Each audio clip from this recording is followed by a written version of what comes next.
Akkam jirtu kabajamtootaa fi jaalatamtoota hiriyoota koo. Ani nagaa kootii, isin akkam jirtu? Guyyaa har'aa kana immoo ergaa baay'ee gabaabaa tokko isiniif qooduun barbaade.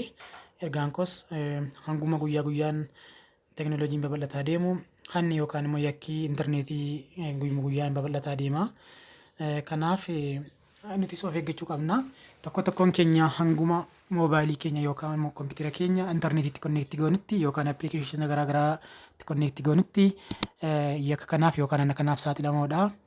Fakkeenyaaf infoormeeshinii keenya yookaan immoo wantoota iccitii ta'an otoo nuti hin beekin irraa fudhatanii intarneetii irra gadhiisuu danda'u. Akkasumas warreen biyyoota guddatan keessa jiraniif immoo kanneen akka kireedit kaardii isaanii yookiin deebit kaardii akkasumas illee peepaal akkaawuntiin isaanii jala haak ta'ee yeroo isaan onlaayinii tiraansaakshinii gaggeessan birrii maallaqni isaanii jalaa fudhatamuu danda'a. Wantoota akkasii kana of eeggachuuf infoormeeshinii yookaan immoo ergaa gabaabaa tokko isin dabarsuun barbaade. Fakkeenyaaf kan irratti xiyyeeffachuu barbaade warreen sooshaal miidiyaa kanadha. Fakkeenyaaf yeroo darbee tiiktookii irratti akkaataa kamiin two step verification yookaan immoo two factor authentication yookaan immoo afaan oromootiin paaswoordii dachaa akkamiin akka hidhannu yuutuubii korratti fe'een ture. Har'a immoo teelegiraamii paaswoordii dachaan akka hidhannu hojjedhee yuutuubii korra gadhiiseen jira, deemaati daawwadha. Gara fuulduraatti immoo feesbuukii, imoo, waatsaappii, jiimeelii, yuutuubii fi sooshaal miidiyaawwan biroo irratti hojjedheen isiniif gadhiisa. Isinis isteeppii sana ilaaltanii wantoota jedhame sana akka godhattan gamanumaan isin hubachiisuun barbaada. Waan dhaggeeffattaniif guddaa galatoomaa isiniin jedha. Garuu isinis dhaggeeffattanii kaatanii immoo dhiisuu otoo hin taane wanta jedhame kana hojiirra oolchuu qabdu. Egaa amma kallattumaan akkaataa kamiin paaswoordii dachaan teelegiraamii oonitti ta'uu walumaan haa ilaallu.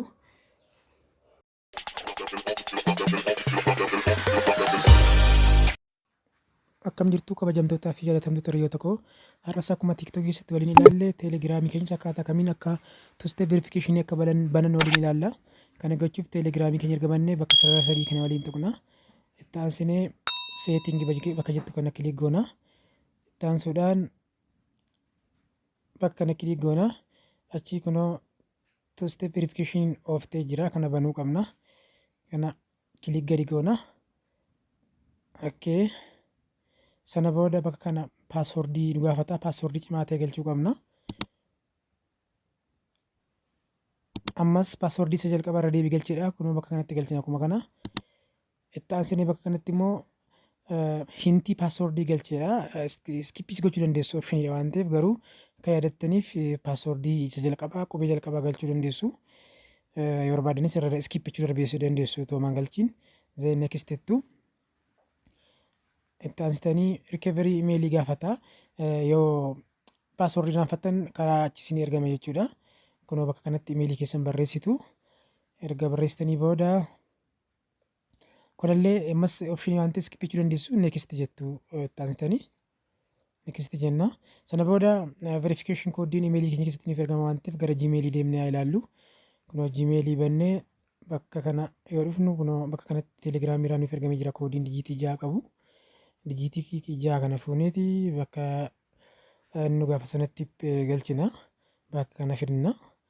Zeen bakka kanatti lakkoofsa achii fudhanne sana galchina. Erga galchinee booda kunoo amma two step verification banamee jira.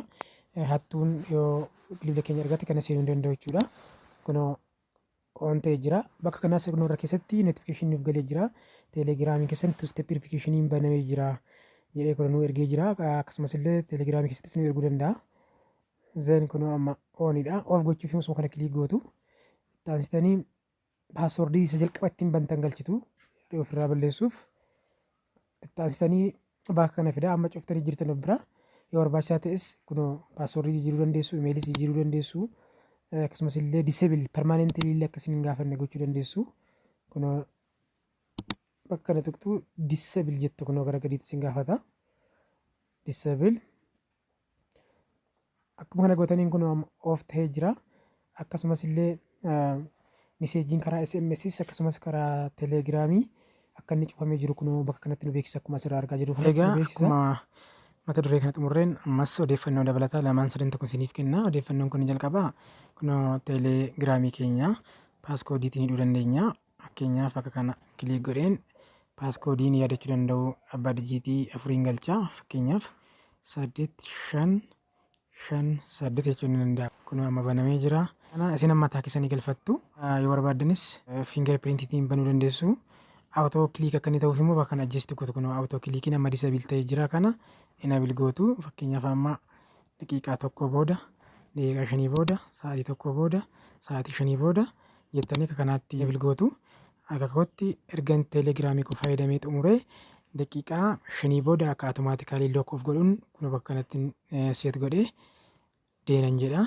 Odeeffannoon kun lammataa ammoo duubatti erga deebinee booda delete my account kan jedhu away for jechuudha. Maal jechuudha kuni? Yoo ammaaf kun diifoltiin isaa yookaan akka teelegiraamiin kaayetti ji'a ja'a guutuu otoo teelegiraamiin banii yoo turtan ofuma isaa of ajjeesa yookaan immoo ni badaa jechuudha. Kana yoo barbaanne gadi hir'isuus ol dabaluus dandeenya. Akkas kilik gooneeti bakka kana dhufnee ji'a tokko booda, ji'a 3 booda, ji'a 6 booda, waggaa tokko booda jennee sirreessina. Kun egaa amma teelegiraamii otoo hin baniin amma kanaa yoo turre ofuma isaa badaa jechuudha. Asumarraa yookiin akka argaa jirru self distract if inactive for 6 months, 1 year, 3 months, 1 month. Kanaaf tarii namoonni gara baadiyyaa haa jirtan tarii konnekshinii hin arganne jirtu yoo ta'e amma waggaa tokkotti otoo ol dheeressitan gaarii natti fakkaata. Kanaafuu kanaan diifoltii maan keenya bira dabarra. Odeeffannoon kun inni sadaffaan immoo kunoo bakka kana dhufnee warri fakkeenyaaf halkan fayyadamnu ija keenya akka nu jalaan balleessiniif kunoo biraayitiniisiinsa kana daark mooditti jijjiiruu qabna. Kana gochuudhaaf immoo duubatti deebineeti kunoo bakka kana bakka sararee sarii kana xuqnaa. Erga xuqnee booda bakka kana waan akka ji'a fakkaatu kana kilik goona. Yeroo kilik goonu kunoo daark mooditti jijjiirameera. Amma iji keenya nagaa argata. Barnoota nama isin barsiisaa ture kanarraa irraa baratanitti yoo ta'e koomentii gochuun raaffatina. Akkasumas tiiktookii koo 5 kan jedhu irratti fooloo na godhadha. Sooshaal miidiyaawwan akka feesbuukii, yuutuubii, imoof mata duree fakkaatu qabadhee dhufa fayyaa ta'aa waraabula.